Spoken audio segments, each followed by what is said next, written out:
bit scenic drive through here. I apologize, you can see part of the dash, but just wanted to show you some of the prettier parts of the road. A few minutes ago we were talking about the Antebellum Trail and kind of my thoughts on Civil War history and all of that. Anyway, so what are your thoughts on the history and what can we do not only for equality for everyone, every man, woman, and child, well, let's say every adult. Parents can take care of their children, but also human trafficking. There's a lot of that's a lot of that going on. We're in Bostwick. I did not know there was a Bostwick, Georgia. There's a Bostwick, Florida, in Putnam County, where I came from. This is a pretty road. Anyway, if you have any knowledge or maybe any organizations that fight against human trafficking, I know there are a lot of them out there. Feel free to post. I hope you're enjoying the scenic road here. I've thoroughly enjoyed my trip home. I'll have lots of things to talk about the next time I go out driving somewhere. Of course, we still have an hour and a half, so I'll be checking in and out as I pass through different towns, different counties, or different pretty places along the road to see. This is definitely God's country. Georgia is a beautiful state. I love Georgia. I love the South. I just think it's so special. I love these small towns. That's where America is, really.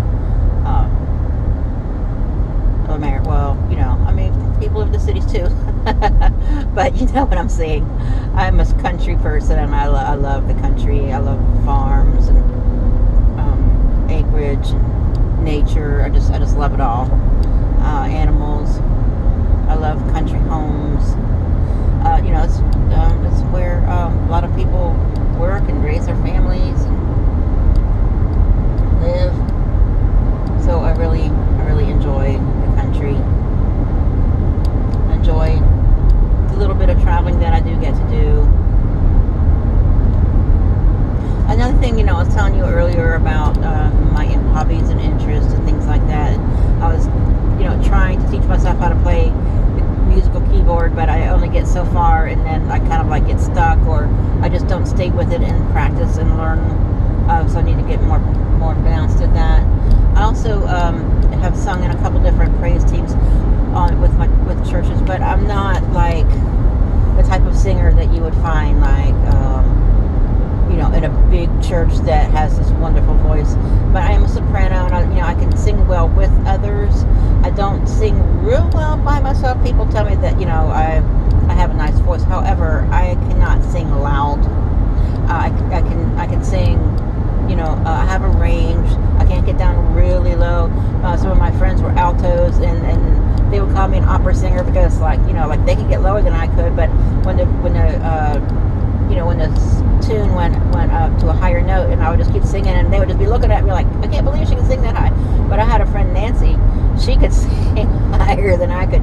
So I have probably more of a median range. I don't know if I'm first soprano or second soprano. I'm definitely not a soprano that can sing opera, that's for sure. They were just joking, saying that I was an opera singer. But so I would like to kind of practice singing so that I can improve my voice.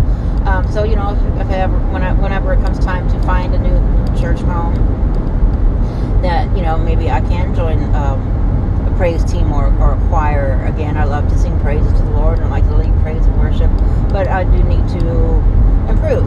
Does anyone out there enjoy singing? There's some exercises that you can do to train your voice to maybe project a little louder. I can carry a tune. I just need to learn more, practice more piano playing, keyboard playing. So I'm just going to set my mind to do that. I've got some headphones. I've got the adapter. So I'm just going to set my mind on my hobbies. This is Walton County. Some farm areas here. Browswell Baptist. I love country churches. Here's a country cemetery. There's so much history in these cemeteries all along the highways and byways. It's so pretty along in here.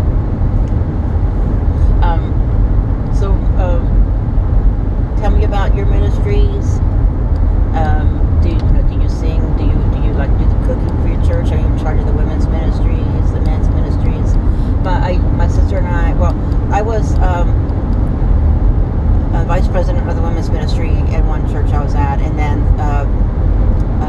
the youth pastor's wife was the president. The pastor at the time was not married, and then the youth pastor and his wife moved on, and so then I was the interim women's ministry president, but I was also I became the youth leader because the youth pastor and his wife left, and so that I kind of like was resuming both ministries, temporarily, and then I did take over the children / youth ministry,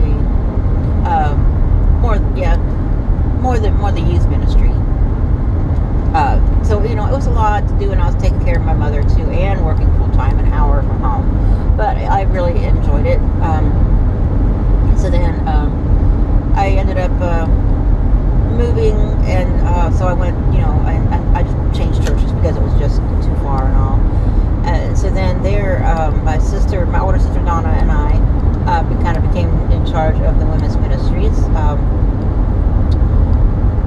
And I think the pastor was married, but his wife was not well enough to take on, and some people say, well, the pastor's wife should be in charge of the women's ministry. But that's not always the case. First of all, the pastor's wife may have other ministries that she's interested in. She may be assisting her husband, or she may be an overseer of things and assign other people and stuff. And it doesn't have to necessarily be that the pastor's wife is in charge of this or the pastor's wife is in charge of that. It's basically what your calling is, and you've got to be true to that. So, our pastor's wife, she was called in another direction, and she needed help. She was sick, and we loved the church, and we did what we could to help. And so, we had a wonderful time. And then the men had their meetings, women had our meetings, and then we kind of like started having them both on the same Saturday morning, and we would meet for breakfast, and we'd all have breakfast together, and then we'd break off and have our own ministry meeting. And then sometimes we'd have special speakers, and they would come, and speak to all of us in the church. So it was just a wonderful time. So whatever the Lord has called me to do, I've tried to be faithful to that, whether it was something meant for me or something to help someone. Coming into Good Hope city limit was a nice thing for a town. So whatever the Lord calls you to do, whether it's maybe not something that you're going to do for a long time. You might just be doing it for 6 months, or you might be doing it for a year, or it might be something that you're going to do and then you go on to something else. But that's your calling at that time. So maybe you're called to be an evangelist, but right now they need someone to cook. So that's your calling too. So we're all part of the body of Christ. So we need fingers, we need toes, we need arms, we need elbows, elbow grease. Someone's got to be the head, someone's got to be the foot. So every part of the body of Christ is important. So that's my thought on that. Good Hope, Georgia. Looks like a very historic town here. So I'm going to go ahead and sign out for a few more minutes until we come into the next intersection. Miss Elissa out.